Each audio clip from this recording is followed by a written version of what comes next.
Hey friends, it's Jess and welcome back to my channel. I'm going to be sharing a card tutorial with you today. It was a little bit of a happy accident. I had part of the card already made, the background and everything, but my son's teacher from this past year recently had surgery like right after school ended, and we've been thinking about her a lot, so we wanted to make her a card. So let's see how it came together.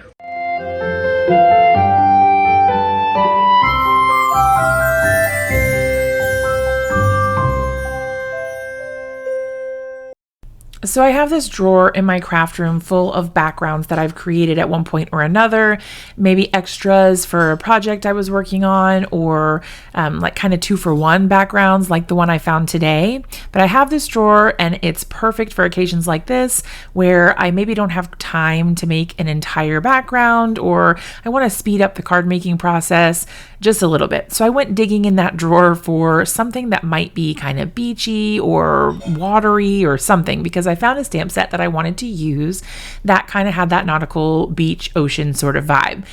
I can't imagine having found a more perfect background, so yay. So funny story, I actually made this background as a design team project for Paper Rose Studio when I was on their design team, and that's been quite a while ago, so this has been in my drawer for a long time. But so I made that card that I showed you on the screen a little bit ago, and that was a lot of ink blending. The colors were really intense and vibrant. Really love how that one turned out, but there was so much ink still left on my stencil that I didn't want to waste it. So I did what I do frequently, which is to spray water onto the stencil and then lay a piece of cardstock on it to absorb some of that ink. That gave me that 2-for-1 background. It was a lot more muted in the colors, a little bit more kind of watercolor wash sort of vibes, and it turned out absolutely beautiful. So I'm kind of obsessed with that, and it worked out perfect for this card that I needed today. So for the card, I haven't done anything particularly groundbreaking here. I stamped the sentiment down at the bottom, and I went ahead and stamped out the whale and the cute little heart for the spout. You can see right here, I accidentally just flicked flicked the color of the Copic marker, like the alcohol ink, onto my background. I didn't actually notice that until way later, but apparently there was a lot of ink coming out of the brush tip all at once, and I made a mess. It kind of ruined my background for a little bit there, but we cover it up later, so don't worry.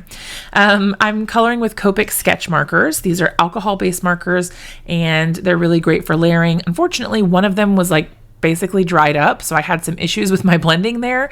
I have a little bit of maintenance that needs to be done on some of my Copic markers.